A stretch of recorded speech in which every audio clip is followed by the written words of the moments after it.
સંસ્કારી નગરીમાં ઠેર ઠેર શ્રીજીની સ્થાપના કરવામાં આવી છે, ત્યારે એક નજર કરીએ આજના વડોદરા ઉત્સવ પ્રિય નગરીના વિવિધ મંડળો દ્વારા સ્થાપિત શ્રીજીની નયન રમ્ય પ્રતિમા ઉપર.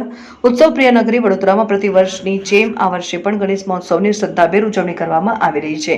વડોદરા શહેરના વિવિધ મંડળો દ્વારા ગણેશજીની નયન રમ્ય પ્રતિમાઓની સ્થાપના કરવામાં આવી છે. ગણેશજી 10 દિવસ વડોદરા શહેરનું આતિથ્ય માણવા માટે મહેમાન બન્યા, ત્યારે ભક્તો પણ તેમને આગતા સાગતા કરી રહ્યા છે અને શહેરના વિવિધ ભંડોળ દ્વારા પ્રસ્થાપિત પ્રતિમાઓનું ભક્તો દ્વારા પૂજન અર્ચન કરવામાં આવી રહ્યું છે. લોકો પણ દર્શનાર્થે ઉમટી રહ્યા છે.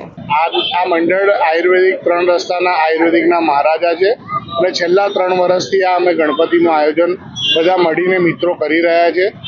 અમે નવાપુરા ખાતેથી ગણપતિજીની ભવ્ય આગમન યાત્રા કરી હતી અને પંડાલ ખાતે રંગે ચંગે લાવ્યા હતા. આગળ અમે જોઈએ તો જે 9 દિવસ અમે એમની સેવા ભક્તિ દરેક જણ મળીને સેવા ભક્તિ કરી રહ્યા છે. અહીંયા 3 વર્ષથી પણ બહુ સારું આયોજન થયું છે અને આ વખતે પણ અમે જેટલું બનશે એટલું સરસ આયોજન કરવાનો પ્રયાસ કરીશું.